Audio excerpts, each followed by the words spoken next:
Semangat pagi. Hari ini kita belajar tentang tema yang membuat kita akan mengkoreksi diri. Oh ya, bagaimana perjalanan hidup saya, spiritual, kehidupan rohani saya. Ini bicara tentang apa? Tentang keangkuhan versus rendah hati.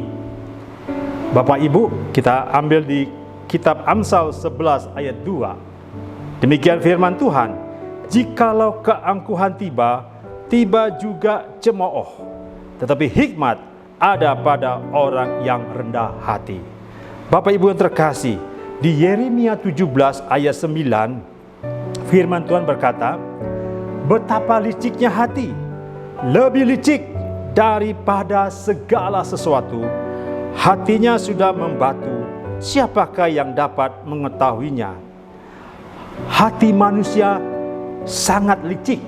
Yeremia 17 ayat 9. Hati manusia begitu mudah dan sering menipu diri sendiri, bahkan dengan bodohnya menggunakan taktik untuk memenangkan rasa tidak aman dan ketakutan yang akhirnya memperburuknya. Ia menganggap kesombongan itu adalah solusi jawabannya. Dan ini yang harus kita waspadai sebagai anak-anak Tuhan, sebagai hamba Tuhan, sebagai seorang pemimpin atau leader, atau sebagai orang tua. Kita merasa kita punya power, kita punya kekuatan, tetapi dalam praktek kehidupan kita lupa bahwa kesombongan atau keangkuhan hidup akan menerima cemooh. Iya, betul. Coba Bapak Ibu lihat sekeliling atau diri sendiri.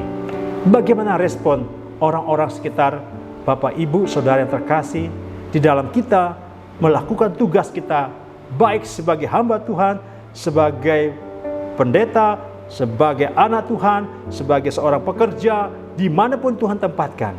Apa respon dari sekitar kita? Apakah ada cemooh?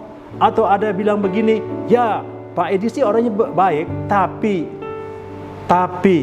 dan inilah harus kita sadari, bahwa keangkuhan atau kesombongan di dalam diri kita ini harus kita waspadai. Firman Tuhan katakan, kenapa harus kita waspadai hati kita? Karena di dalam hati kita itu ada namanya akal budi, ada namanya pengetahuan, ada namanya kehendak, pikiran dan perasaan. Sehingga apapun yang kita kerjakan, apapun yang kita lakukan atau perbuatkan, kalau hati ini penuh dosa yang ini, hati yang kita yang licik ini tidak kita kuasai dengan firman Allah, dengan Injil, kita tidak akan mampu. Kebalikannya, kalau rendah hati itu atau hikmat itu paralel dengan kebijaksanaan. Oh ya? Iya. Bapak Ibu perhatikan, kenapa zaman dulu kita suka bertanya kepada orang-orang yang lebih tua dari kita? Karena mereka ada bijaksana, karena mereka dilihat sudah memahami atau merasakan asam dan garam. Tetapi firman Tuhan, walaupun kita masih muda, kita juga dimampukan oleh Tuhan untuk memiliki kebijaksanaan. Ada amin? Ya, hikmat dan kebijaksanaan itu paralel di dalam kita melakukan segala tugas dan tanggung jawab kita.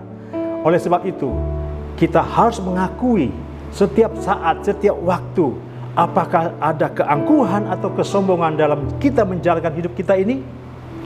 Akuilah di hadapan Tuhan, apa yang kita miliki semuanya dari Tuhan. Ada amin?